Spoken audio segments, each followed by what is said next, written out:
Hello friends and welcome. Let's talk about the existing global repercussions that this pandemic has caused in the world. Let's start with China, the country where all this started. As a global superpower, it is one of the largest providers of resources worldwide.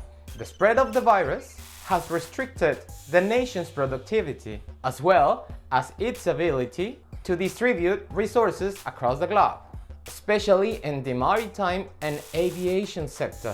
This loss of commercial profit leads to a depreciation in stock shares and an overall loss in wealth worldwide.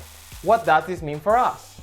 Well, it means that less produce is reaching our shelves and producers are not satisfying consumer demand. Remember everyone panic buying toilet paper? Large corporate chains take advantage of the sudden demand and inflate prices. Chain events like this can eventually spiral into a global recession. What started off as a local virus outbreak in China has rapidly spread across the population, affecting even the current pillar of the world, the United States of America. This nation not only has the highest number of virus infections and deaths, but also alarming unemployment rates. Even the Federal Reserves of the central bank are insufficient to shield the economy, as the damage is too serious. The countries that have reinforced sanitary measures since the beginning of the pandemic will recover sooner than those who have prioritized the economy over quarantine measures. Thus, the countries which prioritize the population over finance may also be characterized by the unemployment insurance offered to its citizens. This is based on the experience lived in similar situations that the world has faced in the past.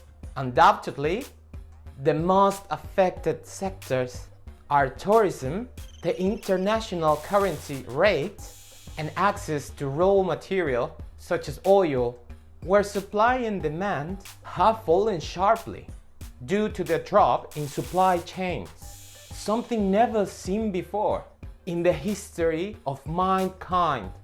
The sport and entertainment sectors have also been massively affected by losing huge amounts of money, valued at billions of dollars, so much so that some of them may be forced to declare bankruptcy.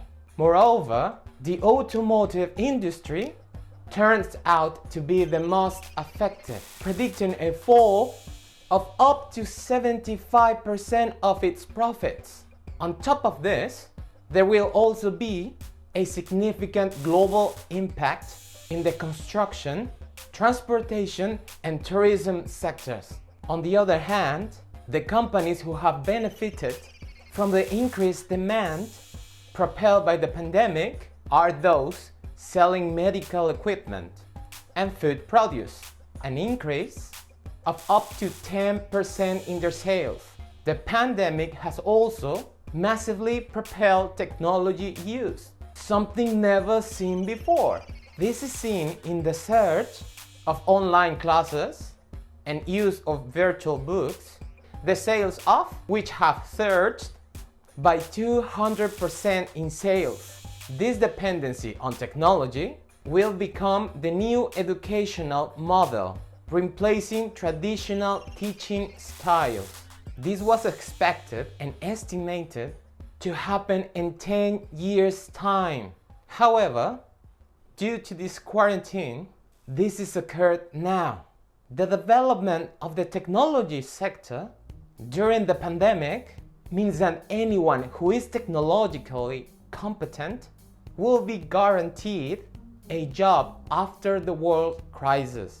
In my opinion, we must pay special attention to this and start preparing ourselves with more studies related to the digital economy, acquiring knowledge on the platforms, programs, and applications that are the most popular, such as Photoshop, Adobe, Word, and other applications utilized to communicate with others.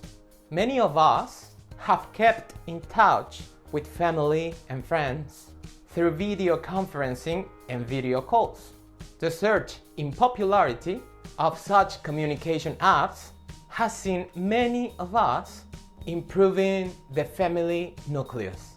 These will also serve to replace the sessions and meetings of businessmen, officials, and politicians around the whole world. This is similar to schools who have occupied their platforms for years with online classes.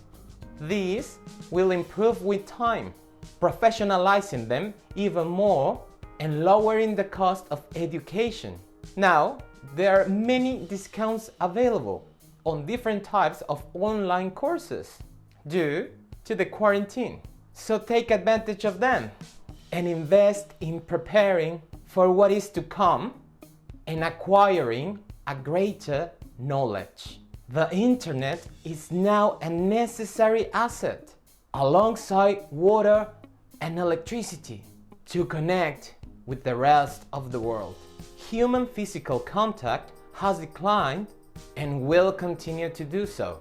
The government mandate to refrain from physical contact with others has established what people consider to be a temporary measure. However, this pattern of behavior will remain after the pandemic, replacing culture and behavioral ways of expressing emotion with verbal and more physically distant communication.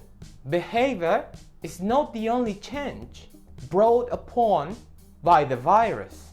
In addition to this, our understanding of patriotism has drastically changed.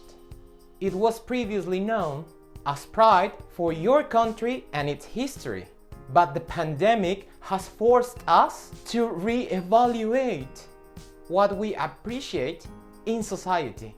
Where nations were previously competing for status and power, the pandemic has made us see the value of doctors and nurses, who are the real heroes, as they are the ones who risk their lives fighting viruses and protecting humanity. And that is exactly what we must be proud of. Therefore, welcome to the future. With this crisis has come to end an era and start a whole new one. Let us remember that ignorance is the worst disease. Let us not be part of it. Thank you for watching and see you next time.